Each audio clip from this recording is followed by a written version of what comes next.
All right, so today we are changing the brake pads on the front and rear of a 2005 Dodge 2500 Ram truck. So here we go. Pop the hubcap off and remove the bolts using a 15/16. All right, so I got the tire off. I'm going to put a jack stand in addition to the floor jack to make sure this thing doesn't fall on me. This is a 1/2 inch bolt, so I'm going to want to remove this one, and then there's one just like it down towards the bottom down here. So remove those 2 bolts. Once you remove those 2 bolts, the caliper should pull away, and we're going to want to hang that from the spring up here using some baling wire. Next, take and remove the pads.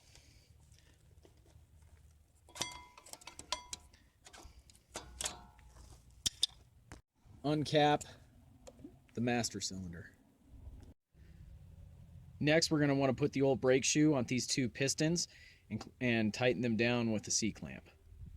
I'm going to collapse these pistons all the way down to here. That's about where they want to be collapsed down to. I felt like that was about it. I might have to try a little more, but I didn't want to force it. So next, I'm going to remove these little metal tabs, clean them with some brake cleaner, and then I'll show you where to grease up everything.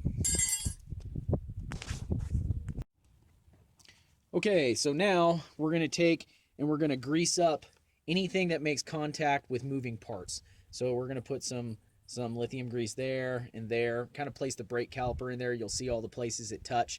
Just make sure there's grease in there. That prevents noise. And then we're going to want to put some grease on the back of the pad, kind of where my thumb is, and all the way across that metal piece that makes contact with the piston. And I guess that dampens noise down as well. I was kind of surprised to find out that it appears at this point, I haven't removed the rear brakes yet, but the larger brake pads go on the front. So yep, all right, let's get after it. Okay, next, again, I greased up those tabs, and then you slide the brake pad into place on both sides. I'll now do the other one, and then I'm going to grease this up. All right, I just found something out. These metal clips are 2 different sizes. The larger one goes on the bottom. Okay, I've applied grease to both sides of the pad like that. When I say both sides, I do not mean the side that breaks. So whatever you do, do not get grease on that the side that makes contact with the rotor. All right, take the mounting bolts and torque them down to 24 foot-pounds.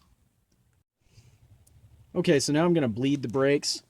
This is the nipple to do that from. It takes a 7/16 inch box in. I'm going to put my brake bleeder there. I'm going to crack this. Oh, and I also capped off the master cylinder. I actually don't know if it matters or not, but maybe it does. Alright, pulling suction on it. Nothing's happening. This is the first time I ever used this. Aha, there we go. Look at that.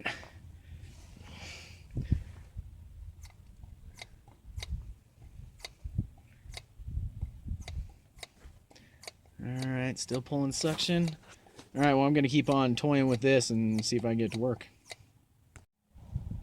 Alright, so that did work pretty good. When the girlfriend comes home, I'll have her pressing the brake pedal and just make sure that they're properly bled, because I've never used a vacuum pump to do it like that before. But it looked like it worked well. Alright, so I'm going to slap this tire back on and we're going to do the rears. Okay, so this is the rear brakes. It doesn't appear that anything's different at this point. As I disassemble it, if I find something, I will notate it. So let's dig in.